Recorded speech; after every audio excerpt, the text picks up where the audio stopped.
ini eh, topik kita atau bahan kajian kita pada pagi hari ini yaitu latar belakang masalah penelitian, tujuan penelitian, latar belakang masalah penelitian dan tujuan penelitian ya. Nah, eh, yang pertama akan kita bahas adalah kok nggak mau di share screen nih. Oke. Yang pertama akan kita bahas adalah latar belakang bahwa eh, kok agak ribet ya. Menyusun latar belakang penelitian merupakan langkah awal yang sangat penting dalam membuat karya ilmiah ya. Apakah itu skripsi, apakah tesis, apakah disertasi, atau makalah-makalah lain misalnya manuskrip untuk publikasi. Nah, latar belakang ini memberikan konteks dan alasan atau justifikasi ilmiah mengapa topik ini layak untuk diteliti. Ya, itu yang harus digarisbawahi. Kemudian latar belakang masalah penelitian ini akan berisi informasi tentang suatu masalah atau suatu peluang yang dapat dipermasalahkan agar ditindaklanjuti melalui suatu penelitian. Ya, nah, bagian latar belakang masalah ini akan menjelaskan mengapa suatu penelitian dilaksanakan dan apa yang ingin dicapai atau diketahui dari penelitian tersebut. Dan latar belakang masalah ini merupakan kunci dari proposal penelitian. Kunci ya. Gimana sih enaknya ya? Ya, karena logika penelitian ini dilakukan berdasarkan adanya fenomena. Tolong digarisbawahi fenomena. Ya, fenomena itu adalah sesuatu yang bisa diamati oleh panca indera manusia.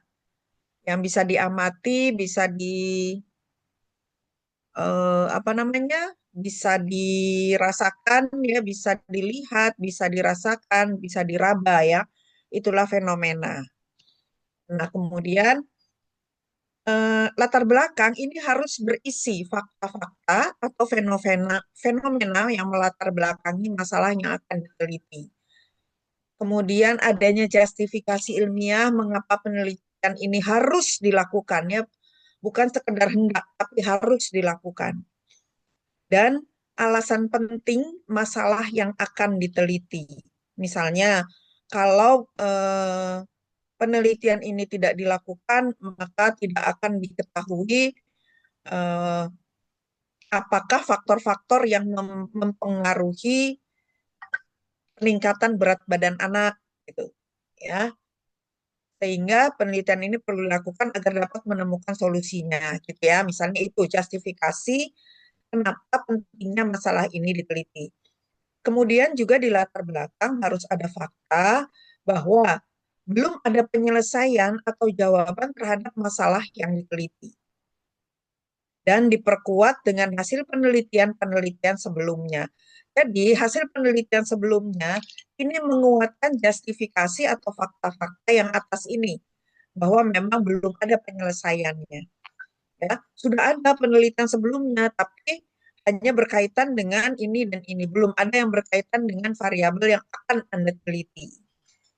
Ya, itu kalau itu bisa dituliskan, maka itulah inovasi dari suatu penelitian atau novelty-nya.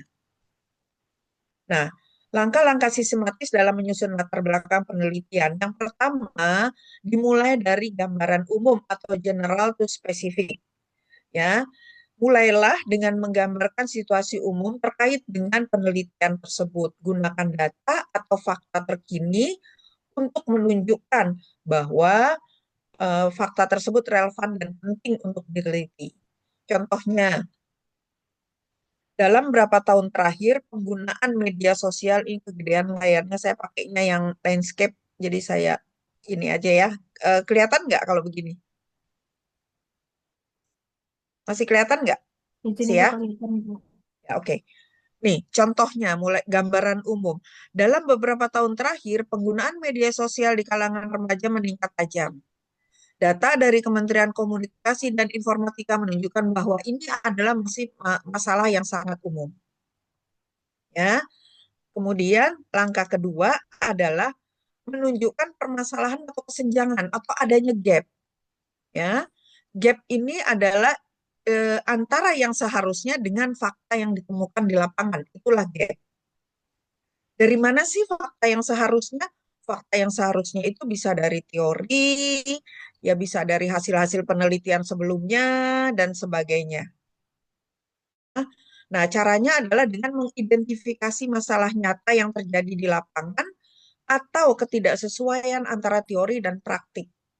Ya, bisa juga ketidaksesuaian antara harapan dan kenyataan.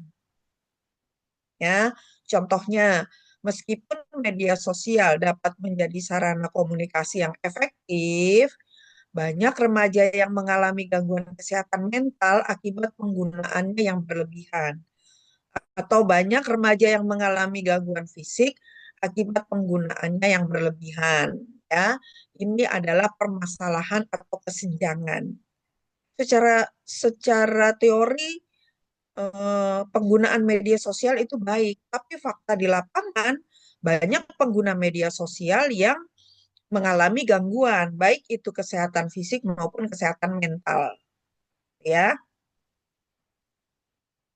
Oke, kemudian langkah yang ketiga adalah tinjauan singkat penelitian terdahulu. Jadi, Anda diminta untuk menjelaskan secara singkat penelitian-penelitian sebelumnya dan tunjukkan mengapa penelitian yang akan Anda lakukan ini berbeda, ya, atau dapat melengkapi penelitian yang telah ada. Itu tadi yang saya katakan sebagai keterbaruan atau novelty. Ya, misalnya, beberapa penelitian sebelumnya menyoroti dampak media sosial terhadap perilaku remaja. Namun, ya, belum banyak yang membahas hubungan antara intensitas penggunaan media sosial dengan tingkat kecemasan pada pelajar SMA di daerah pedesaan.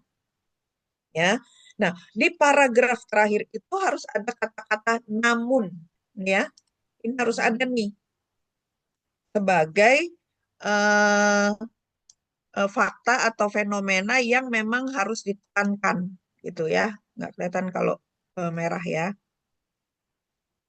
Nah, kata-kata namun itu penting di dalam menyusun suatu latar belakang. Ya, yang keempat, langsung setelah ada kata namun, tadi ya di paragraf terakhir ditambah rumusan masalah penelitian. Ya, bahwa dari uraian sebelumnya, ya, jabarkan dulu secara eksplisit pertanyaan atau fokus masalah penelitian yang akan kalian teliti. Ya, contohnya kata kalimatnya berdasarkan permasalahan tersebut, permasalahan yang mana? Yang tadi, yang namun belum ada penelitian gitu. Ya, maka penelitian ini bertujuan untuk mengkaji hubungan antara durasi penggunaan sosial dan tingkat kecemasan pada remaja SMA di Kabupaten X. Ya, yang dimaksud tersebut ini mewakili yang namun tadi, mewakili yang ini. Nih, membahas hubungan. Nih, belum ada nih, ya, yang ini. Gitu, ya. Nah, kalau nanti ditanyakan berdasarkan permasalahan di atas, permasalahan yang mana? Itu, Bu, yang belum ada penelitian yang membahas hubungan antara durasi penggunaan media sosial dan tingkat kecemasan. Ya. Nah, setelah ada rumusan masalah ini, kemudian menekankan pentingnya penelitian ini untuk dilakukan. Ya, dengan cara menjelaskan kontribusi penelitian ini terhadap ilmu pengetahuan, terhadap kebijakan, atau terhadap praktik di masyarakat. Ya, nah, dengan demikian peneliti tertarik untuk melakukan penelitian berdasarkan masalah di atas. Peneliti tertarik untuk melakukan hubungan antara durasi penggunaan gadget dengan tingkat kecemasan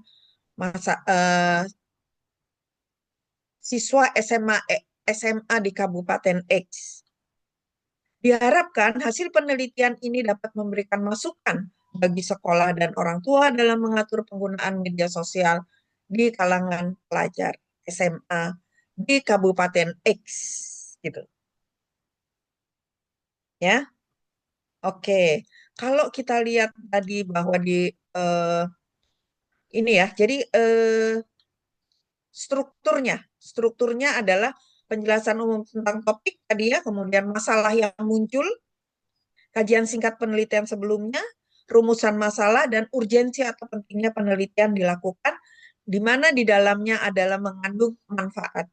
Jadi kalau kita lihat dari apa yang harus ditulis di antara paragraf, maka latar belakang ini harus membentuk sebuah piramida terbalik. Ya, piramida terbalik, di mana paragraf pertama itu membahas hal yang sangat umum, kemudian dari hal umum ini ditemukan fenomena-fenomena yang mulai menyebabkan masalah, ya, dan masalah ini ditunjang oleh kajian singkat penelitian sebelumnya, tetapi belum menjawab masalah yang muncul yang Anda kemukakan, ya. Dan Anda mengerucut lagi menjadi lebih sempit dengan merumuskan masalah penelitian secara eksplisit, serta urgensi atau pentingnya masalah ini diteliti. Ya, nih kalau kita lihat begini ya, piramida terbalik.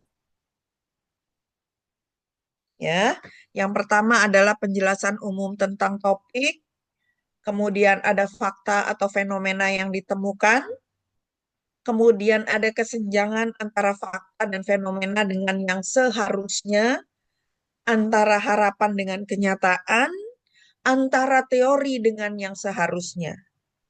Sehingga gap tersebut perlu dilakukan suatu penelitian. Ya. Nah, karena ada kesenjangan ini maka muncul masalah ya. Rumusan masalah dibuat dan ada urgensi untuk dilakukan tujuan, lanjut kepada merumuskan tujuan. Nanti rumusan tujuan pembawahnya kita bahas lagi. Oke, ini untuk latar belakang. Apakah ada pertanyaan untuk latar belakang? Silakan. Saya izin ambil minum dulu ya.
Ya, oke. Silakan. Eh, eh, Output dari mata kuliah ini adalah Anda eh, bisa menyusun proposal penelitian. Ya, Bu Nadia selaku PJMK, apakah sudah menyebarkan angket untuk peminatan skripsi Anda? Ini semester berapa sih? 5 ya? Menjawab belum Ibu. Hah? Ini ada semester 7 sama semester 5 Ibu. Ada Ya, semester oke. 7 sama. Buat peminatannya masih Ya, belum share Ibu karena masih belum semua terjawab kuotanya berapa. oh gitu. Terutama yang untuk semester 7. Ini harus sudah yang semester 5 yang KI ya. Ini Ibu Yang betul. semester 7 ini harus sudah sesuai dengan peminatan nantinya sehingga nggak buang-buang waktu gitu. Kemarin saya sarankan ke Bu Nadia, jadi difikskan proposalnya di semester sekarang. Ya, jadi nanti di semester 8 hanya tinggal sekian. Begitu juga kalau yang KI penelitiannya skripsinya di semester berapa?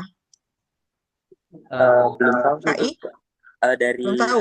ini pas penjelasan ROP dengan Bu Mariam katanya Di tetap di kurikulumnya semester nggak 4 Bu. kelihatan.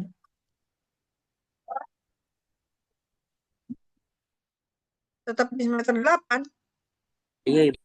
Waduh, lama ya. Ya, oke. Baik, ini untuk latar belakang. Kalau tidak ada pertanyaan, saya lanjutkan ya ke masalah penelitian ya. Nah, tadi setelah kita ketemu gap ya, gap itu kesenjangan antara de facto and de jure. De facto itu adalah kondisi di lapangan, de jure itu adalah yang seharusnya, gitu ya. Nah, setelah ketemu adanya kesenjangan, maka kita bisa mengetahui bahwa oh ini masalah. Oh ini masalah penelitian yang bisa kita atasi melalui penelitian, gitu ya. Nah, asal masalah penelitian, sebentar ya.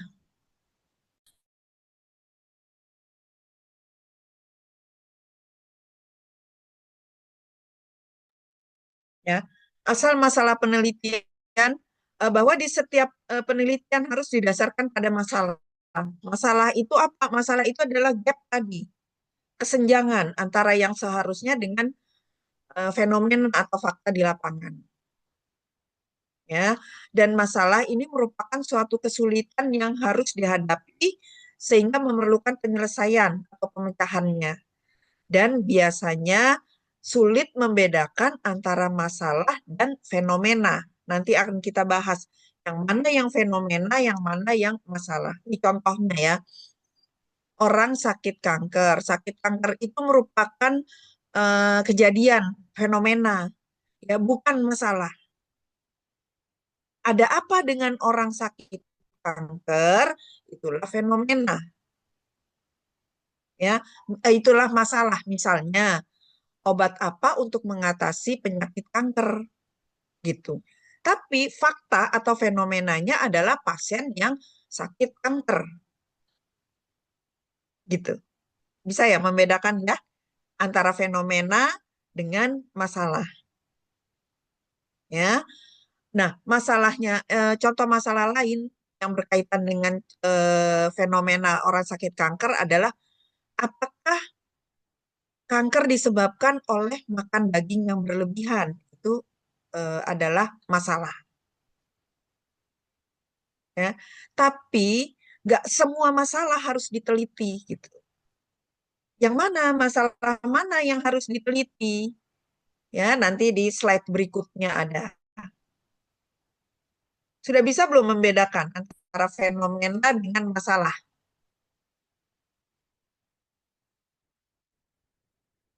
Ada yang bisa Jadi ngasih nih Bu, contoh lain? Ya, mungkin kalau dari contohnya itu hal-hal yang bisa ada prevalensinya gitu ya Bu. Mungkin kalau misalnya di penyakit kanker itu kan kita bisa hitung gitu berapa banyak eh, apa namanya misalnya pasien di rumah sakit A yang menderita penyakit kanker ovarium gitu atau eh, masalah lainnya gitu. Tapi kalau misalnya masalah itu berarti apa yang kita ingin teliti gitu ya Bu atau yang tadi misalnya obat apa yang bisa menyembuhkan penyakit kanker atau seperti itu bukannya Bu kira-kira? ya, ini kita udah bahas di sini ya. Fenomena yang ditemukan itu adalah segala sesuatu yang bisa kita raba, kita lihat, kita rasa. Berkaitan dengan contoh penyakit kanker ini, mana tadi? Ini ya, bahwa fenomena itu adalah orang jumlah penderita kanker itu fenomena umum. Kemudian jumlah penderita kanker di rumah sakit X. Ya, makin mengerucut. Ingat ini ya. Ingat yang ini ya. Ya, makin mengerucut. Jumlah penyakit kanker di rumah sakit X. Kemudian jumlah penderita kanker di rumah sakit X yang tidak kooperatif atau mengalami kecemasan. Makin mengerucut ya. Makin spesifik kan, makin begini. Ya, itulah fenomena. Ya. Kemudian Anda cari literatur penelitian sebelumnya, apa saja sih yang menyebabkan eh, pasien-pasien dengan kanker ini mengalami kecemasan atau menyebabkan pasien dengan kanker ini tidak kooperatif dalam penata laksanaan. Ya, itu ditunjang oleh penelitian-penelitian sebelumnya, cari literatur.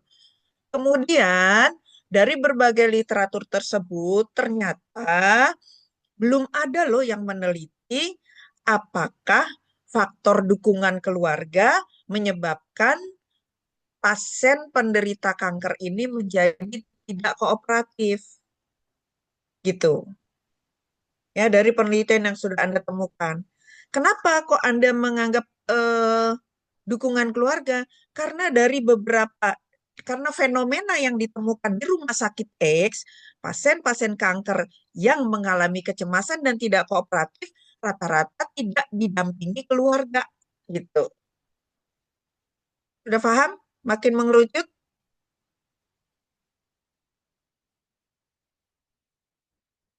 Nah, hilang. Juliawan Paham. di mana ini? Sudah Ibu, Di di kampus Menteng Ibu. paham ya? Ini Ya di Bu. mana ini Juliawan? Kampus Menteng berarti pakai kuota sendiri ya? Udah Iya ada Ibu. internet? Nah, internetnya belum tersambung router Ibu. Kuota sendiri ya? Iya. Gitu ya. Jadi makin mengerucut. Jadi bisa dibedakan ya. Nah, setelah kita ketemu fenomena itu, kemudian masalahnya apakah dukungan keluarga mempengaruhi kecemasan pasien dengan kanker? Itu masalahnya. Ya, oke? Clear? Ada yang masih bingung membedakan antara fenomena dengan masalah? Aduh, ini di sini juga unstabil nih internetnya. Ada yang masih bingung? Clear ya? Oke, kalau gitu kita lanjutkan. Nah, kita lanjutkan kepada masalah penelitian tadi ya, bahwa rumusan masalah penelitian ini merupakan kalimat-kalimat ringkas yang bisa mengarahkan penelusuran atas teori-teori yang sesuai dengan masalah penelitian tersebut, disertai dengan bukti-bukti empiris yang mendukung atau bahkan bertentangan dengan teori. Ya, bukti empiris ini didapatkan dari mana? Dari penelitian-penelitian sebelumnya. Ya, nah penelitian kita ini harus selalu berdasarkan atas masalah. Apakah masalah penelitian ini apakah masalah harus melakukan penelitian? Belum tentu. Tidak semua masalah bisa diselesaikan dengan penelitian. Atau tidak harus melakukan penelitian untuk menyelesaikan masalah itu. Ya. Nah, untuk itu kalau kita ingin melakukan suatu penelitian, maka rumusan masalahnya ini harus spesifik dan konkret. Ya. Artinya rumusan masalahnya itu tidak umum atau tidak abstrak. Karena kalau masalahnya umum atau abstrak, maka tidak bisa dijawab melalui suatu penelitian. Ya. Nah, ini ada kriteria masalah penelitian. Yang pertama, tadi udah kita sepakati ya bahwa masalah itu terjadi apabila terdapat kesenjangan antara apa yang seharusnya dengan apa yang terjadi. De jure and de facto. Ya. Kemudian beberapa masalah ini nggak perlu diteliti karena sudah jelas ya konteks dan penyebabnya sehingga peneliti tidak perlu mengumpulkan data untuk menjelaskan masalah tersebut. Contoh yang paling gampang ya eh, hubungan antara edukasi X dengan peningkatan pengetahuan tentang X itu sebetulnya nggak perlu diteliti. Hubungan edukasi X terhadap peningkatan pengetahuan X itu nggak perlu diteliti. Kenapa? Karena udah pasti orang yang dikasih edukasi pengetahuannya akan meningkat gitu. Ya, yang harus Anda kuatkan adalah apa sih masalahnya, gapnya gitu. Ya, makanya nanti kalau eh, saya membimbing skripsi biasanya seperti itu tidak tidak disetujui ya karena nggak perlu diteliti itu udah pasti meningkat gitu. Tetapi kalau misalnya kamu mempermasalahkan apakah media media audiovisual dapat efektif meningkatkan pengetahuan tentang X gitu. Nah, itu bisa dilakukan penelitian. Kenapa? Karena kita melakukan penelitian, benar nggak sih media audiovisual yang kamu ciptakan ini bisa meningkatkan atau efektif meningkatkan pengetahuan? Dia dikatakan efektif kalau ada pembandingnya. Dari mana sih kita yakin bahwa media audiovisual itu efektif?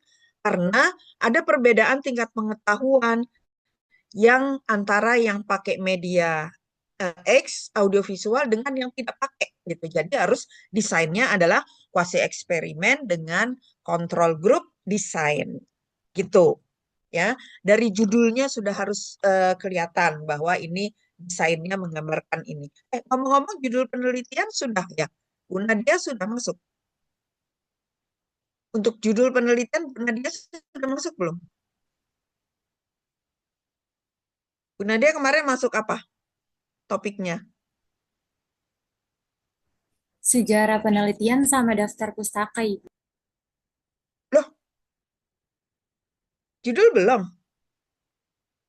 Judul siapa yang ngasih?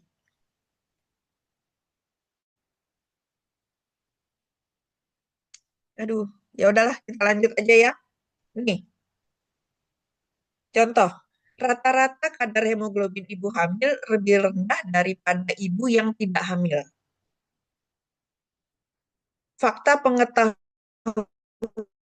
kehamilan berhubungan dengan kadar hemoglobin. Faktanya ya, pengetahuan kehamilan berhubungan dengan kadar hemoglobin. Ya, nah ini bukan merupakan masalah penelitian.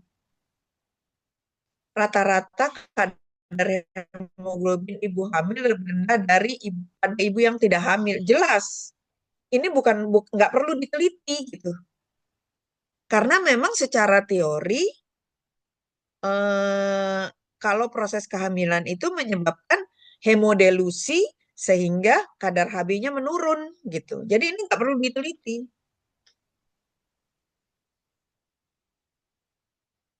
Ya, berbeda dengan yang di bawahnya. Apakah pemberian konstrat protein di samping tablet besi dan asam folat dapat meningkatkan kadar hemoglobin ibu hamil? Nah, ini merupakan permasalahan penelitian. Ya, yang tadi saya bilang desainnya adalah kuasi eksperimen with control group design. Harus ada kontrol grupnya yaitu kelompok yang diberi konsentrat protein dan zat besi dan asam folat dan kelompok yang hanya diberi tablet zat besi dan asam folat.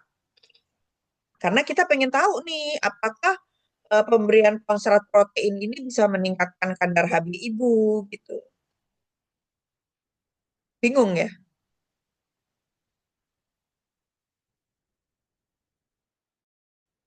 Silakan kalau mau diinternalisasi dulu silakan.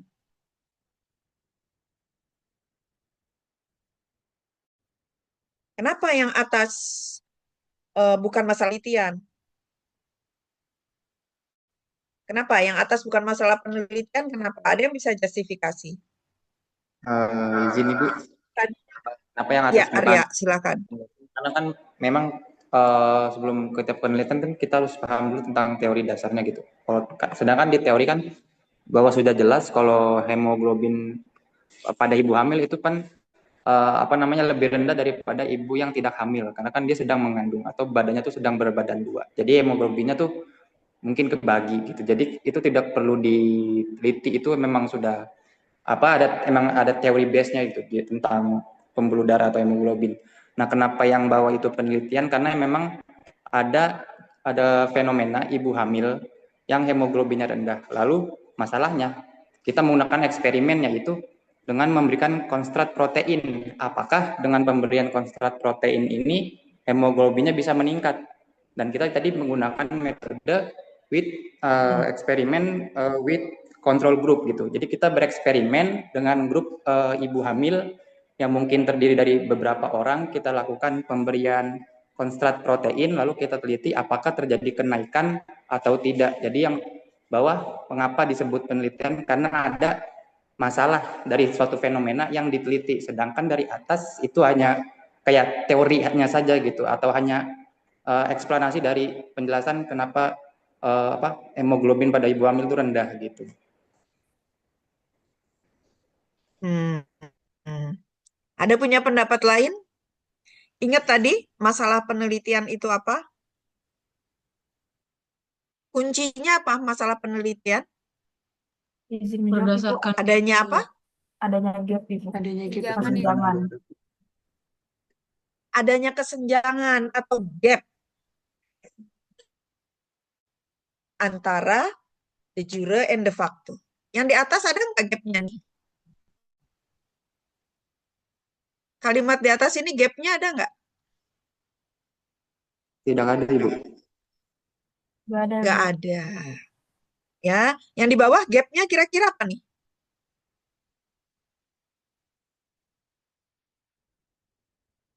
Gapnya apa?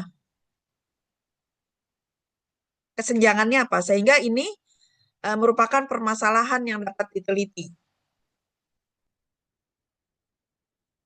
Izin jawab Ibu, pemberian konstrat protein gapnya sama tablet besi dan asam folat. Hah? Gitu. Gap itu ingat ya, de jure and de facto.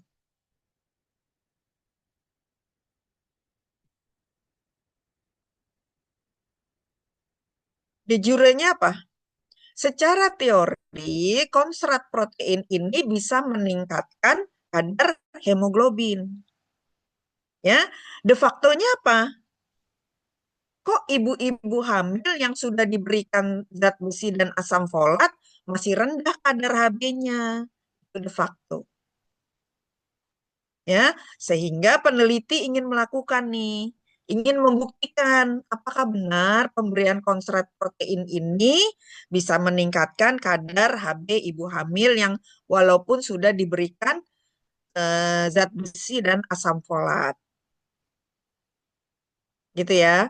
Jadi ingat kuncinya masalah penelitian itu adalah adanya gap atau kesenjangan antara teori dengan fenomena atau fakta di lapangan. Oke, clear ya? Sampai di sini clear?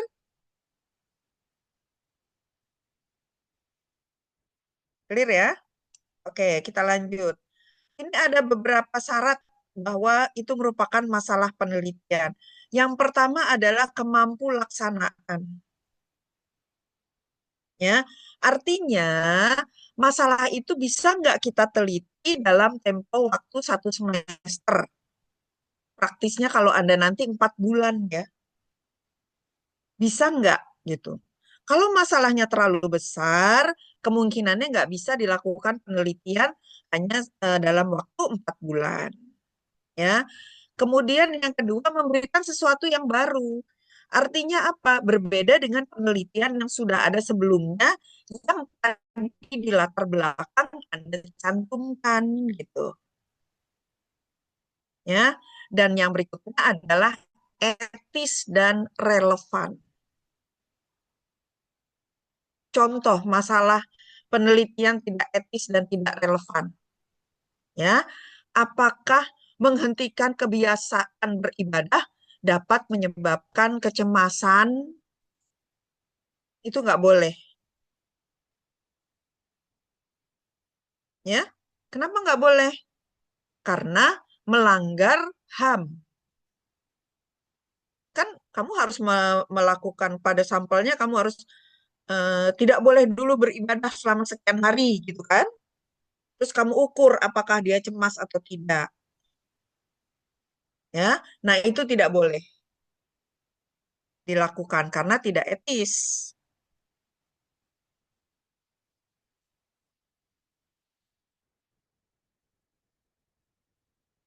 Paham? Sabrina kayaknya agak agak bingung. Enggak, Biasanya kenapa Ibu? eh? Enggak bingung. Oke. Ya, jadi ini syaratnya. Kamu bikin Ibu izin masalah bertanya. penelitian bagus banget, tapi nggak mampu laksana, percuma.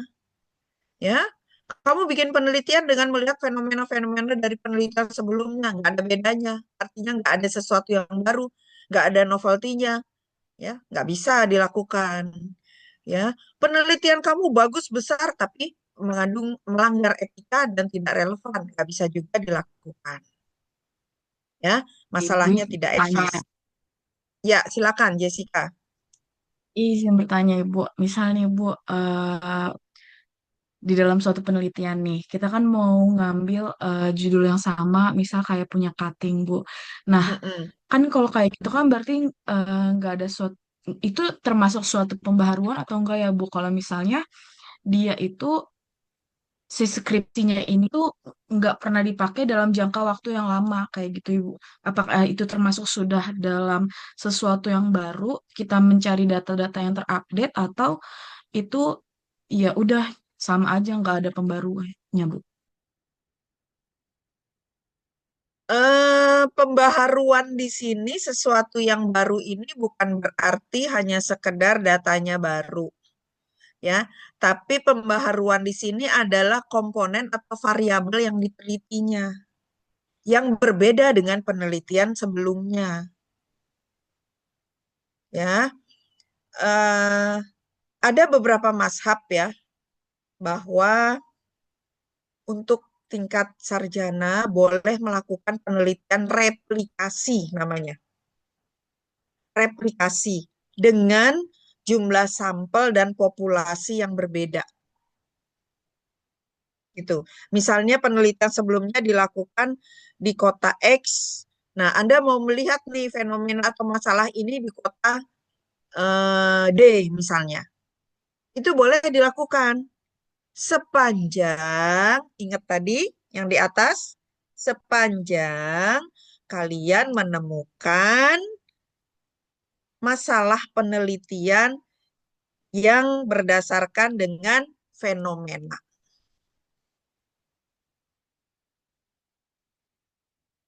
Paham ya?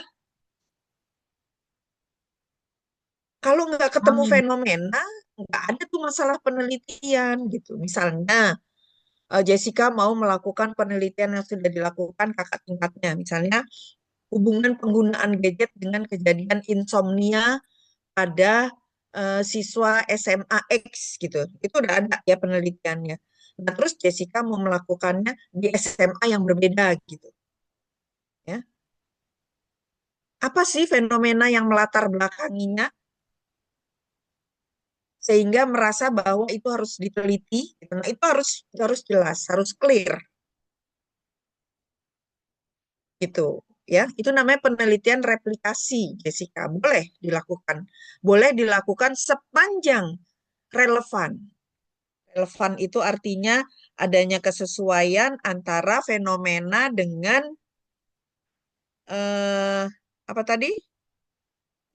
Fenomena adanya kesenjangan antara yang seharusnya dengan fakta di lapangan. Itu boleh dilakukan sepanjang ada itu, ada gap. Ya, kalau tidak ada gap berarti nggak ada masalah di situ yang perlu dilakukan penelitian gitu. Clear, Jessica? Clear, Ibu, terima kasih. Oke. Ada lagi? Silakan. Kalau tidak ada, saya lanjut dulu ya. Ini ada beberapa kriteria dalam merumuskan masalah penelitian. Yang pertama, masalah dirumuskan dengan ringkas, akurat, dan memungkinkan penjelasan atau pengujian. Ini ya, pengujian. Ini juga pentingnya. Yang memungkinkan untuk dilakukan pengujian secara empiris. Ya, rumusan masalah dapat berbentuk kalimat tanya. Misalnya, apakah ada hubungan antara status kepegawaian perawat di puskesmas dengan kinerjanya? Ya, variabel independennya adalah status kepegawaian, variabel dependennya adalah kinerjanya. Ya, ini rumusan masalah yang berdasarkan atau kalimat tanya. Nah, eh, walaupun masalah yang akan Anda teliti itu bersifat sangat kompleks, tetapi rumusan masalah itu harus jelas sehingga tidak ditafsirkan secara berbeda-beda oleh pembaca. Ya, kalau ini jelas menggambarkan eh, hubungan antara variabel independen yaitu status kepegawaian perawat dengan hubungan variabel dependen yaitu kinerja. Ya, ini contoh rumusan masalah. Oke. Nah, beberapa hal yang melandasi pentingnya masalah dalam penelitian. Yang pertama, semua penelitian itu selalu berangkat dari masalah yang ada. Contoh tadi yang Jessica tanyakan, boleh nggak peneliti? Selama ada gap, selama ada kesenjangan antara yang seharusnya dengan fakta di lapangan, berarti itu ada masalah. Ya, kalau tidak ada gap, berarti tidak ada masalah. Kalau tidak ada masalah, perlu diteliti nggak? Tidak perlu. Ya, dengan demikian jelas ya bahwa adanya masalah merupakan dasar untuk dilaksanakannya suatu penelitian. Dan pentingnya permasalahan biasanya dituangkan dalam latar belakang penelitian. Ya, ditunjang oleh fenomena-fenomena yang ada, ditunjang oleh gap yang ditemukan. Ya. Dan masalah yang menyebabkan dilakukannya penelitian itu disebut adalah masalah penelitian. Oke, ya. Nah, jadi pada hakikatnya masalah penelitian itu adalah segala bentuk pertanyaan yang perlu dicari jawabannya atau segala bentuk rintangan dan hambatan atau kesulitan yang muncul yang perlu diatasi atau diselesaikan melalui suatu penelitian. Ya, masalahnya banyak dan kompleks dan bahkan tidak terbatas. Ya, masalah itu banyak. Ya, bahkan tidak terbatas. Ada pemilihan masalah penelitian. Yang pertama, masalah masih sangat baru, sehingga penelitian itu menjadi pilot project.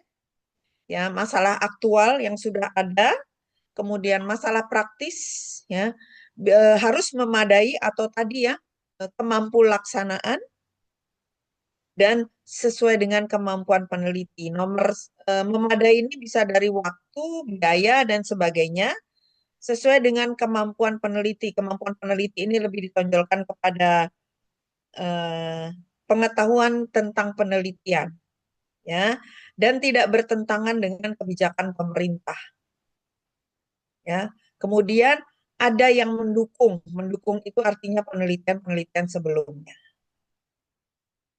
ya. Rumusan masalah yang baik itu dibuat dalam bentuk pertanyaan dan pertanyaan tersebut sudah merupakan setengah jawaban dari permasalahan yang akan diteliti. Setengah. Kayak tadi, apakah hubungan status kepegawaian perawat di puskesmas mempengaruhi kinerjanya? Ya, kenapa? Karena dari fenomena yang ditemukan, banyak perawat yang statusnya P3K itu misalnya ya fenomenanya, misalnya bekerjanya kurang efektif. Ya, atau dari laporan BKD-nya, laporan apa namanya kalau di puskesmas itu tidak ada yang mencapai 100%. Nah, itu kan sudah dijawab sebagian kan? Pertanyaan itu apakah ya sebagian? Dari mana? Dari fenomena yang ditemukan. Sehingga Anda melakukan penelitian untuk membuktikan benar nggak sih pertanyaan tadi, jawaban yang setengah tadi gitu.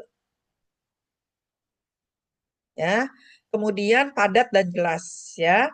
Memberikan petunjuk untuk memungkinkan pengumpulan data. Contoh tadi, apakah status kepegawaian perawat puskesmas mempengaruhi kinerja? Di situ udah bisa kebayang tuh status kepegawaian, ada yang ASN, ada yang P3K, ada yang tenaga PKWT dan sebagainya. Itu status kepegawaian. Ya, jadi memungkinkan untuk dikumpulkan datanya. Ya. Kemudian kinerja itu banyak teori yang untuk mengukur kinerja. Ya, sehingga datanya bisa diambil. Ya. Kemudian minimal memiliki dua jenis variabel ya. Tadi udah saya sebutkan ada variabel bebas dan variabel terikat. Contoh rumusan masalah tadi, variabel bebasnya adalah status kepegawaian, variabel terikatnya adalah kinerja.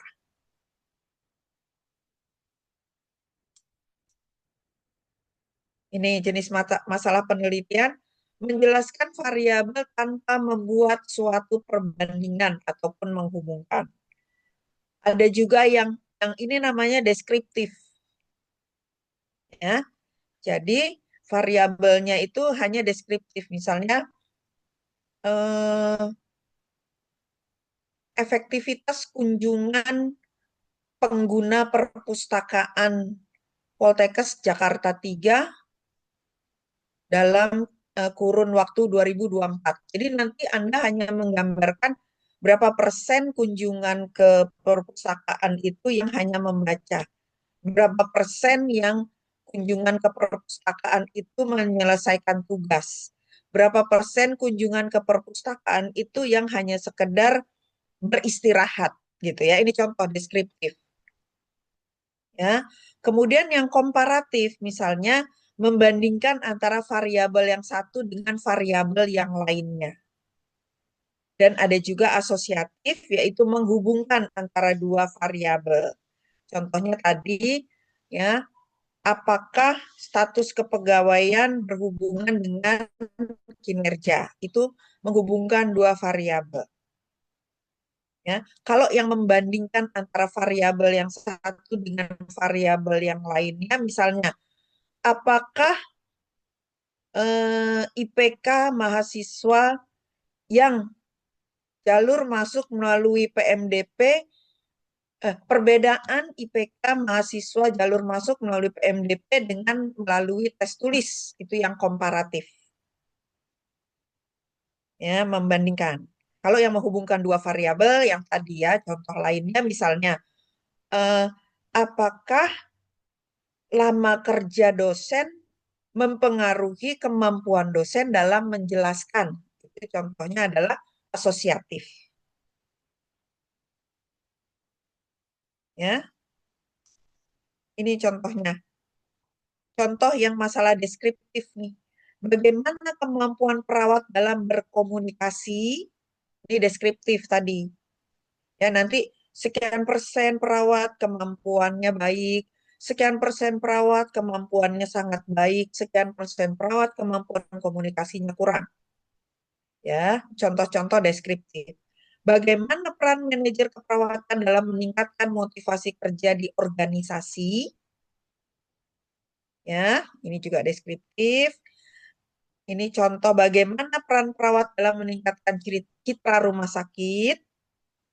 Ya, sekian persen perawat eh, perannya sangat tinggi. Sekian persen perawat perannya sangat kurang, gitu ya. Itu yang deskriptif. Ini contoh yang komparatif. Apakah ada perbedaan kemampuan perawat di rumah sakit vertikal dengan di RSUD dalam memberikan asuhan keperawatan? Adakah perbedaan kemampuan mata kuliah riset kuantitatif mahasiswa di kelas A dan di kelas B? Ini juga masalah yang komparatif, perbandingan ya contohnya. Kemudian, adakah perbedaan minat membaca antara mahasiswa di kelas A dan di kelas B? Ya, ini contoh yang komparatif. Nah, yang berikutnya adalah contoh yang asosiatif, hubungan simetris ya. Ada hubungan kausal, ada hubungan interaktif. Kalau yang asosiatif. Hubungan yang simetris ya, hubungan berdasarkan pada sifat kesamaan, bukan sebab akibat. Ya, contohnya adalah adakah hubungan antara pengetahuan dan sikap perawat dalam melakukan komunikasi? Ini hubungan asosiatif yang simetris atau sama, setara. Ya. Kemudian masalah penelitian asosiatif yang hubungannya kausal, sebab akibat. Contohnya, adakah pengaruh mobilisasi terhadap proses penyembuhan luka? Jadi variabel independen mempengaruhi variabel dependen. Itu hubungan asosiatif yang kausal. Ya, atau adakah pengaruh efektivitas informasi prosedural terhadap penurunan tingkat kecemasan? Ya, ini juga contoh masalah penelitian asosiatif yang kausal, sebab akibat. Nah, masih masalah asosiatif yang hubungannya interaktif, yaitu hubungan yang saling mempengaruhi atau terdapat interaksi. Namun, belum diketahui mana penyebab dan mana akibat. Contohnya, hubungan antara motivasi dan prestasi kerja perawat. Apakah prestasi kerja mempengaruhi motivasi atau motivasi yang mempengaruhi prestasi kerja? Ini hubungan interaktif.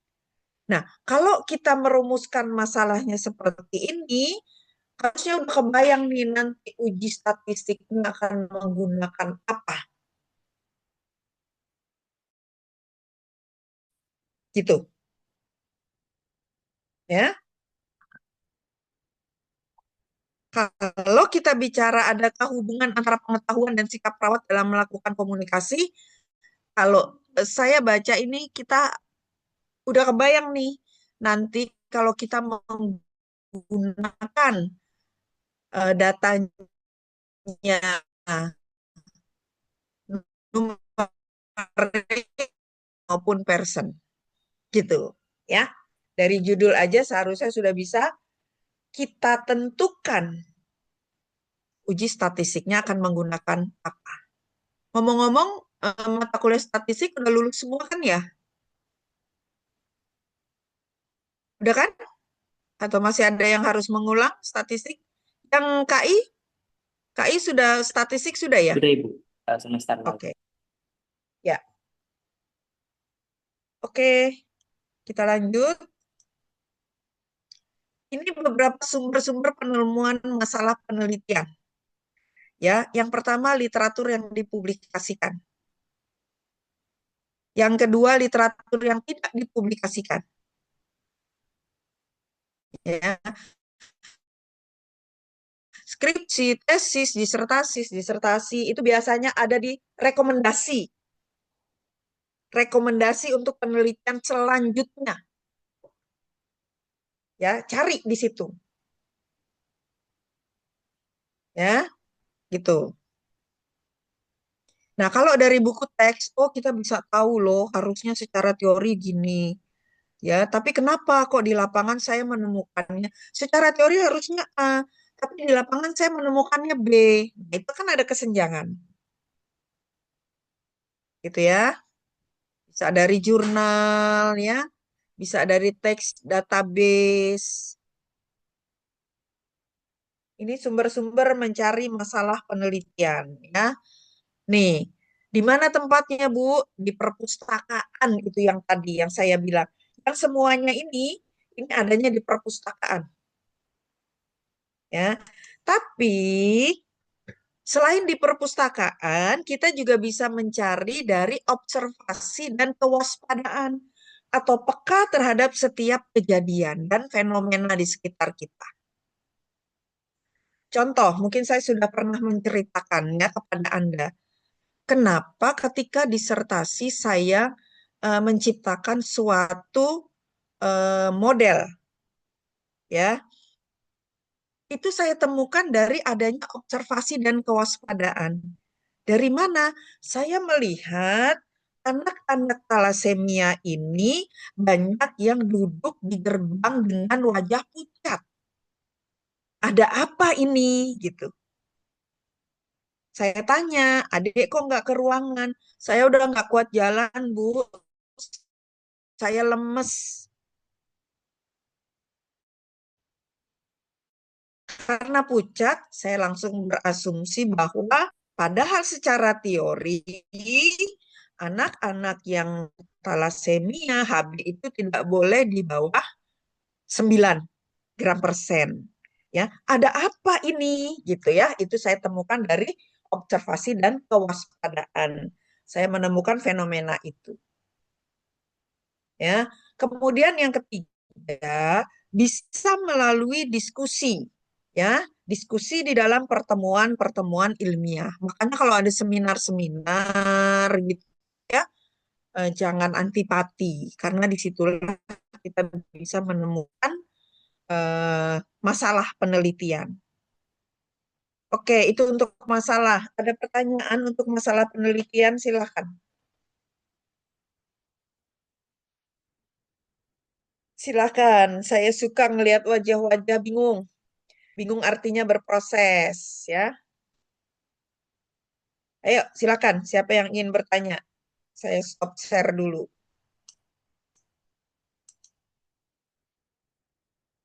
Yuk,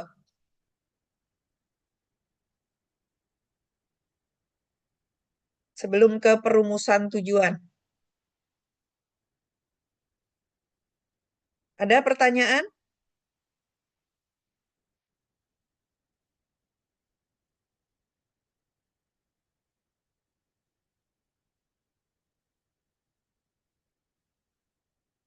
Udah kebayang belum kira-kira kalian akan mencari fenomena, mencari masalah penelitian dari mana?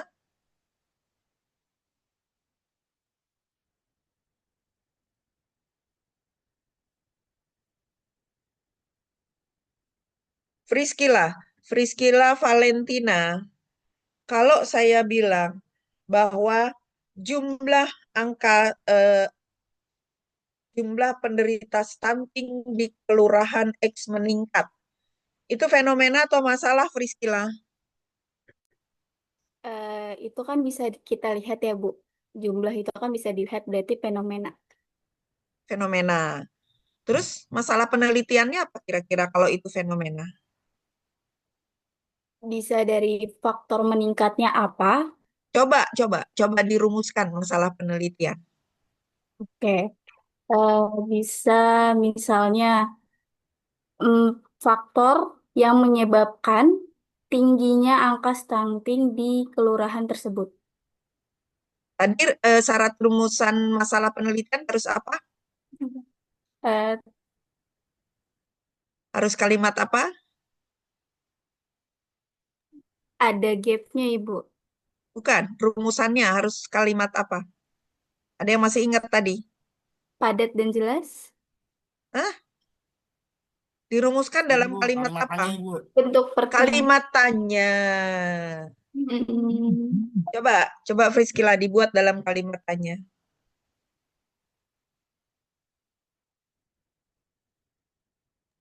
Apa yang menyebabkan angka stunting meningkat? Kalau apa yang menyebabkan angka stunting meningkat itu masalah penelitian bukan? Bukan sih. Masalah penelitian yang mana? Tadi kan ada dua tuh. Masalah penelitian tadi ada 3 ya. Ada yang deskriptif, ada yang asosiatif, ada yang kausal. Yang mana itu?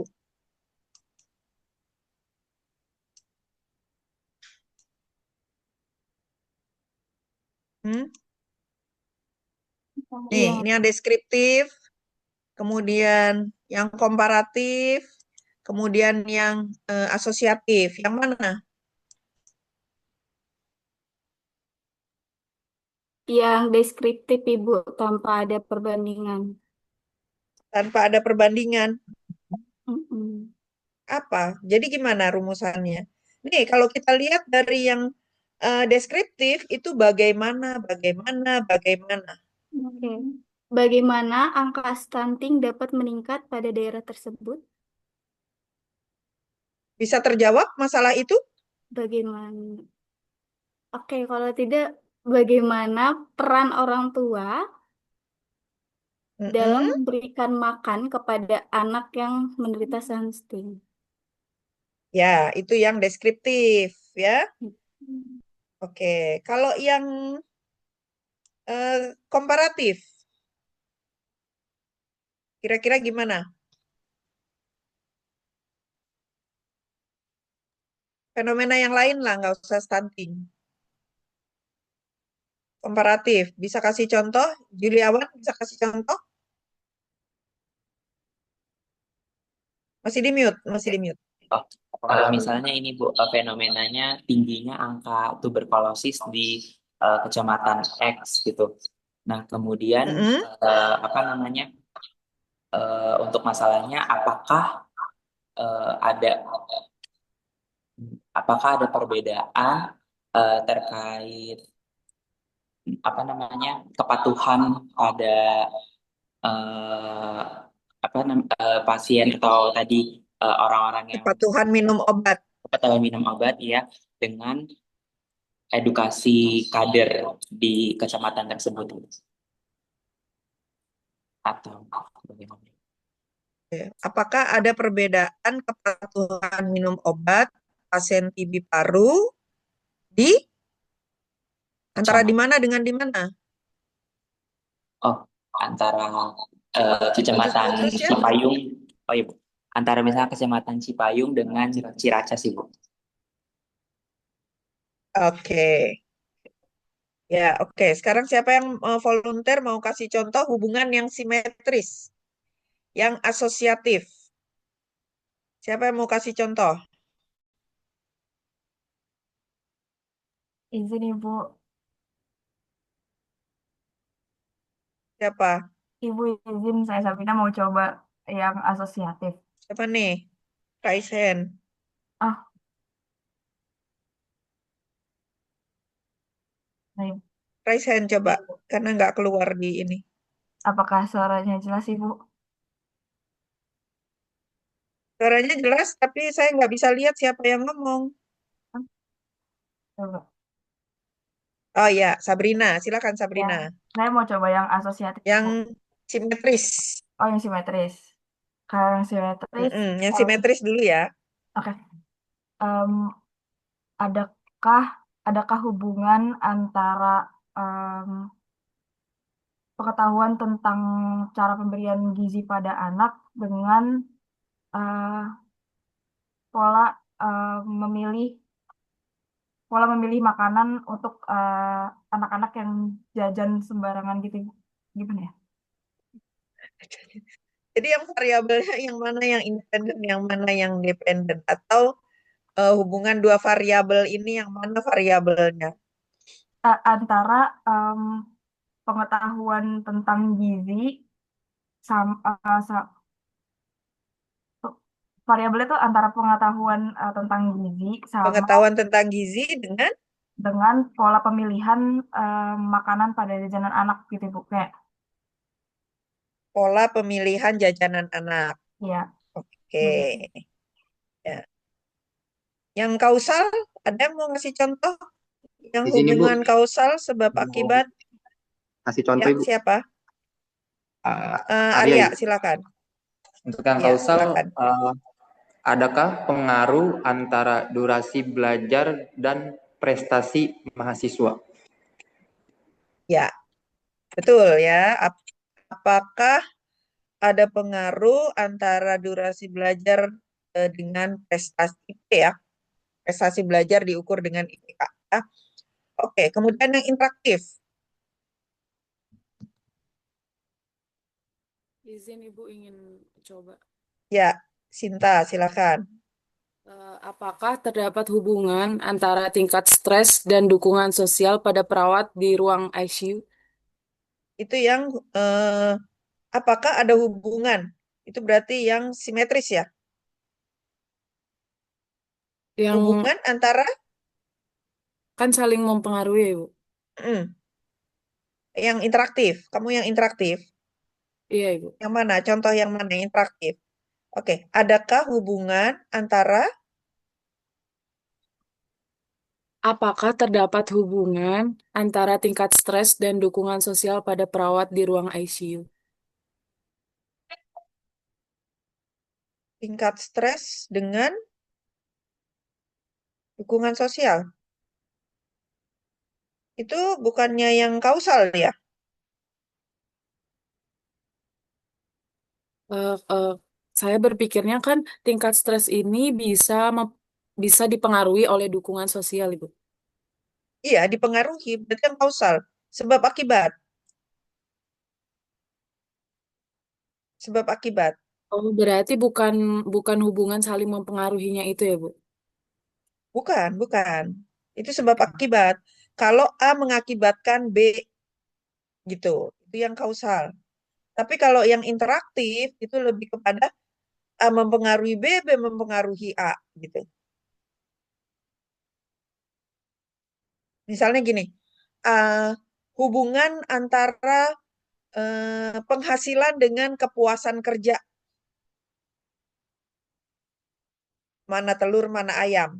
A mempengaruhi B, B mempengaruhi A. Ya, kepuasan kerja bisa mempengaruhi penghasilan. Kenapa? Karena dia puas, kinerjanya bagus, insentifnya nambah. Tapi bisa juga sebaliknya, karena dia eh, apa namanya penghasilannya bagus, maka dia merasa puas dalam bekerja, gitu. Izin Ibu, berarti kalau kayak gini bisa ya Bu.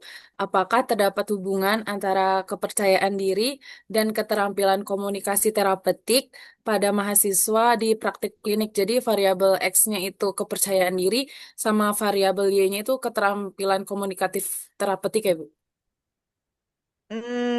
Kalau dia percaya diri, maka dia akan terampil dalam berkomunikasi, gitu ya.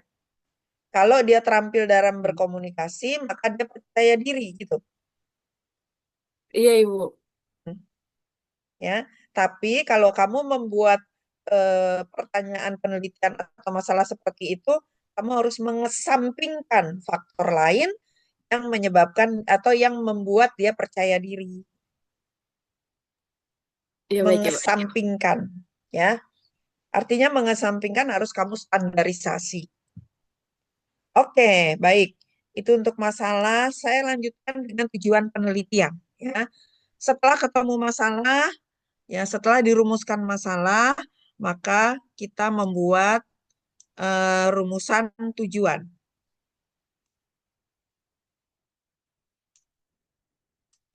Ya, tujuan penelitian. Ya, merumuskan tujuan penelitian berarti menjelaskan secara jelas apa yang ingin dicapai melalui penelitian tersebut. Ya, tujuan ini harus selaras dengan rumusan masalahnya, dengan latar belakang dan jenis penelitiannya. Apakah dia kualitatif, apakah kuantitatif, ataukah mixed method. Mixed method itu gabungan antara kuali dan kuanti. Ya. Kemudian terkait erat dengan masalah yang akan diteliti. Jelas ya. Tujuan dibagi menjadi tujuan umum dan tujuan khusus.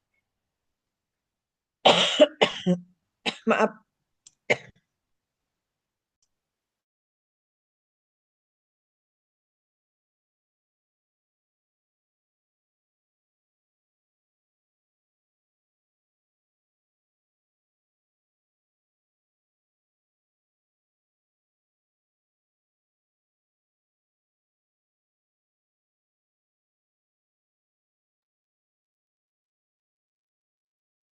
Ya, ciri-ciri dari tujuan penelitian yang baik, yang dikatakan baik.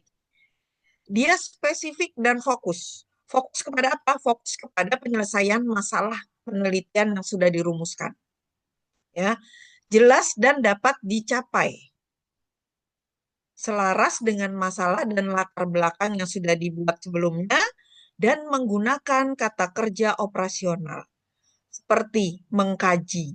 Kira-kira kalau tujuan penelitiannya mengkaji, ini untuk menjawab masalah penelitian yang mana ya? Yang deskriptif, asosiatif, atau kausal?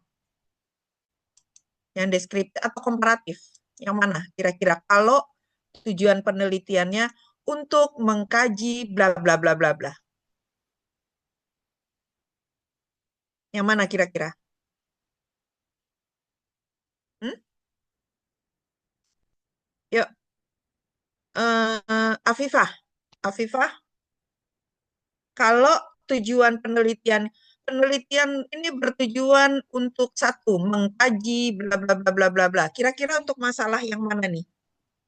Kita udah punya tiga level masalah tadi, yang deskriptif, kemudian yang hubungan sebab akibat, ya, asosiatif, dan satu lagi hubungan yang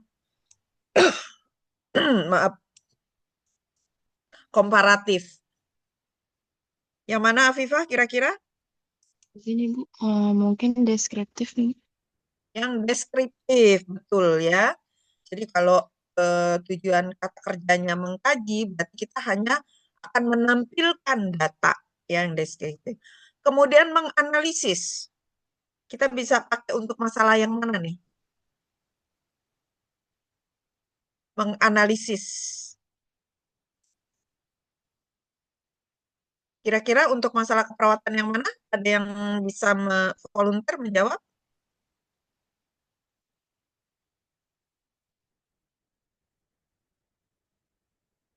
Royhana mau jawab? Silakan. Ya, izin Ibu untuk yang komparatif sih, Bu. Misalnya kalau gimana? Kalau yang untuk komparasi misalnya gimana? Misalkan pada Enggak, komparatif itu, rumusan tujuannya. Rumusan oh, tujuannya yang komparasi gimana kira-kira? Menganalisis. misalkan untuk pertanyaannya kan perbedaan kemampuan perawat di RS vertikal dan RSUD ya, Bu. Nah, untuk Mm-mm. tujuan itu untuk menganalisis perbedaan kemampuan perawat di rumah sakit vertikal dan di RSUD seperti itu. Oke. Kalau mengetahui,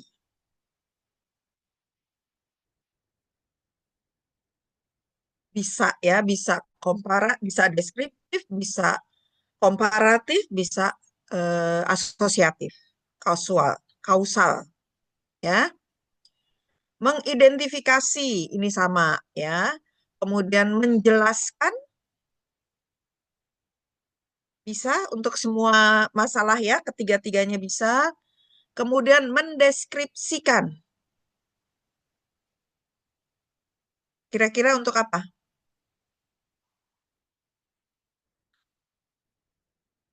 Lebih banyak digunakan untuk penelitian yang deskriptif. Karena ini udah jelas ya, mendeskripsikan.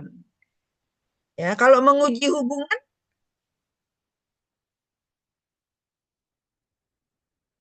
menguji hubungan. Izin menjawab Ibu, itu bisa di antara pausa ataupun yang interaktif karena kita ingin melihat apakah variabel A mempengaruhi variabel B gitu ataupun B. sebaliknya saja. Ya, ya. Oke. Betul ya. Ini kira-kira kesimpulan kita pada pagi hari ini. Ya, kita menulis latar belakang di mana isinya adalah fenomena-fenomena, ya. Kemudian kesenjangan antara teori dengan fakta lapangan, kesenjangan antara yang seharusnya dengan fenomena yang kita temukan, ya. Nah, kemudian setelah latar belakang terpenuhi semuanya, kita bisa mengidentifikasi masalah penelitian, Ya, kemudian boleh kita batasi. Ya, misalnya hanya untuk masalah penelitian apakah ada hubungan kemampuan perawat di eh, rumah sakit vertikal dengan di rumah sakit daerah.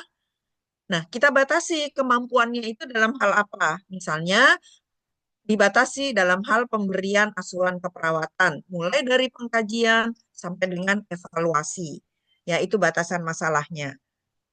Kemudian rumusan masalahnya dan yang terakhir adalah setelah ketemu rumusan masalah, apakah masalah tadi yang 3 tadi, baru kita menetapkan tujuan penelitian. Oke, oh ini untuk topik berikutnya. Ya, ada pertanyaan? Kita masih punya waktu sekitar 17 menit. Silakan kalau ada pertanyaan. Izin Bu, izin bertanya. Ya. Terkait tadi apa namanya masih berhubungan dengan pertanyaan Kak Jessica bahwa kalau misalnya kita kan boleh mereplikasi apa penelitian sebelumnya gitu Bu. Nah, kalau yang tadi Ibu jelaskan di latar belakang di tinjauan singkat penelitian itu kan ada kata-kata namun belum ada yang membahas gitu Bu.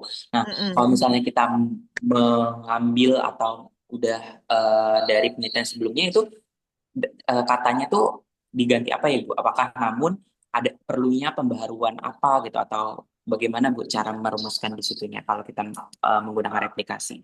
Ya, kalau replikasi boleh replikasi tapi tetap ada fenomena ya. Tadi ya kuncinya ya. Boleh replikasi tetap ada fenomena.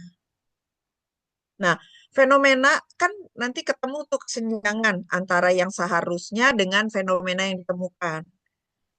Dan namun belum ada penelitian yang dilakukan di wilayah tersebut. Misalnya kamu replikasinya beda wilayah. Itu. Ya, di populasi tersebut gitu. Kalau replikasinya beda wilayah. Ya, intinya replikasi boleh dilakukan sepanjang ditunjang oleh masalah penelitian. Masalah penelitian dirumuskan karena adanya kesenjangan antara yang seharusnya dengan fakta lapangan gitu. Itu kuncinya. Baik Ibu, terima kasih banyak. Oke, terjawab Juliawan? Ya Bu, sudah. Oke. Silakan, ada lagi?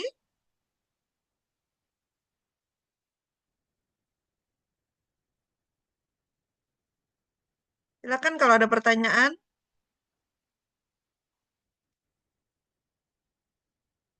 Mudah-mudahan tidak bertanyanya karena bingung ya.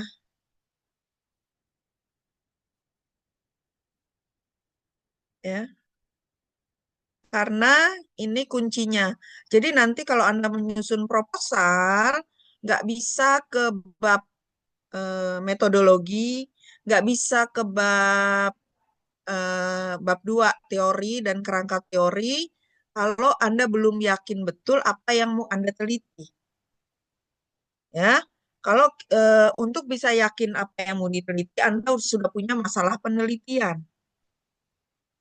Masalah penelitian didapatkan dari analisis kesenjangan antara yang seharusnya dengan fenomena atau fakta lapangan. Gitu ya. Nggak bisa tuh kalau Anda nekat ke bab 2, nanti berubah di bab satunya, bab 2-nya berubah, bab 3-nya berubah, karena analisisnya berubah. Kalau masalahnya, rumusan masalahnya berubah, analisisnya berubah, gitu. Rencana analisisnya berubah. Ya, jadi Ya, bab 1 saya mau itu, bertanya. ya silakan Jessica Sarah. Iya, saya mau tanya Bu, misal nih Bu, di rumusan masalah itu kan ada 3 tipe yang tadi ya Bu ya. Hmm? Nah, pada saat nanti membuat tujuan umum sama tujuan khusus itu, si tujuan umum ini apakah ngikutin menggunakan kata yang mengkaji, menganalisis gitu-gitu juga, atau itu pure untuk si tujuan khusus itu Ibu? Oh, yang kata kerja tadi. Ya, Kalau tadi apa? kan udah disebutkan di statement sebelumnya ya, tujuan umum itu adalah menjawab rumusan masalah, tujuan umum. Jadi yang menggunakan kata kerja tadi adalah untuk tujuan khusus. Ya, Baik, Ibu. ada lagi?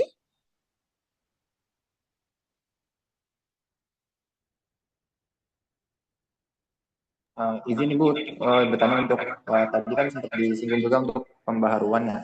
Kan kalau replikasi itu kan berarti mungkin fenomenanya sama, cuman mungkin tempat penelitian dan sampelnya yang berbeda. Tapi kalau pembaharuan itu kan tadi sempat dibahas juga kalau variabel atau metodenya berbeda dari riset sebelumnya. Tapi yang jadi pertanyaan, bisa nggak kita menyempurnakan penelitian yang sudah ada sebelumnya? Jadi kita kayak menemukan atau ada masalah dari penelitian sebelumnya yang mungkin belum dibahas secara komprehensif, lalu kita bahas lagi di penelitian yang kita buat gitu. Jadi kayak menyempurnakan, apakah itu termasuk ke pembaharuan atau tidak?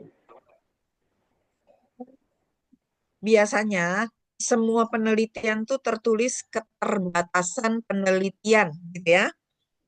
Nah, kalau kalian melakukan replikasi dan menyelesaikan keterbatasan penelitian itu artinya sudah melakukan suatu pembaharuan.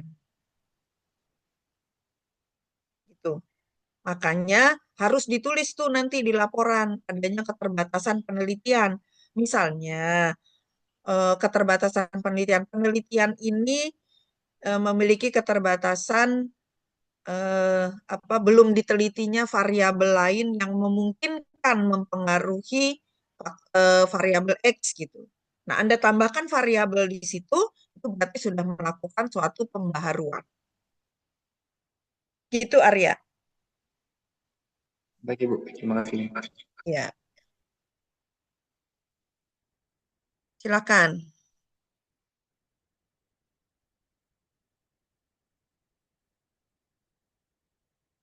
Nanti kita belum bicara hipotesis ya. Hipotesis itu jawaban sementara untuk pertanyaan penelitian. Ya, nanti. Kenapa harus dilakukan? Karena hipotesis ini akan berkaitan dengan cara Anda menghitung sampel. Ya, urut-urutannya begitu. Apakah one tail ataukah two tail? Ya. Oke, baik. Kalau tidak ada boleh di SS dulu karena sudah 9.30. Silakan masing-masing sipen atau ketua kelas untuk SS. Baik, Ibu izin untuk kelas 4A mungkin bisa on cam dan raise hand terlebih dahulu. Saya juga ikut raise hand ya. Iya, boleh Ibu. Kelihatan nggak saya?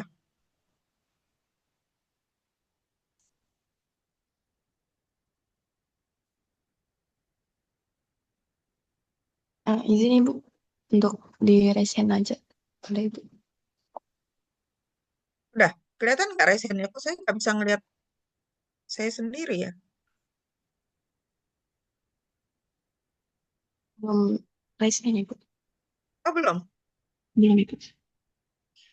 Nggak mau nih? Nggak mau? Kenapa ya? Baik, tidak apa-apa Ibu. Nggak mau. Semuanya jadi recognize hand gestures. Tapi nggak mau tuh. Ya, nggak apa-apa deh. Yuk, silakan. Iya Ibu, untuk kelas 4A sudah. Terima kasih. Sudah? B. Baik, untuk kelas 4B, mohon raise hand dan on cam.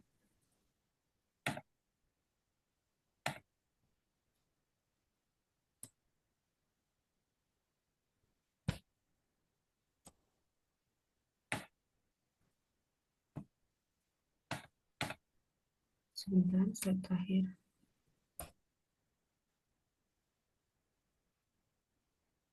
Oke, sudah. Sudah? KI? Untuk kelas 4 RKI mungkin bisa raise hand dan on cam.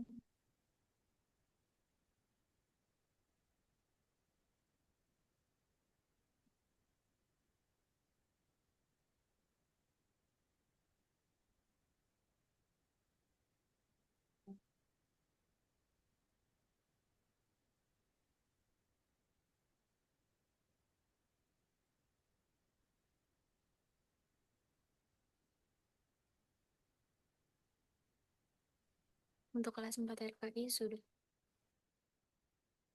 Sudah? Izin, KI sudah? izin untuk teman-teman 3 KI, raise hand dan on cam ya.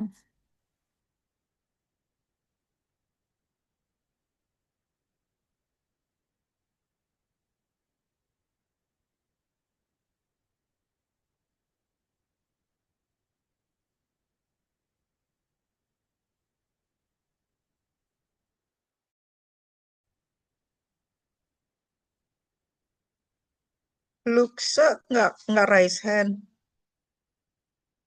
Izin Ibu, saya tingkat 4 Ibu. Oh, tingkat 4.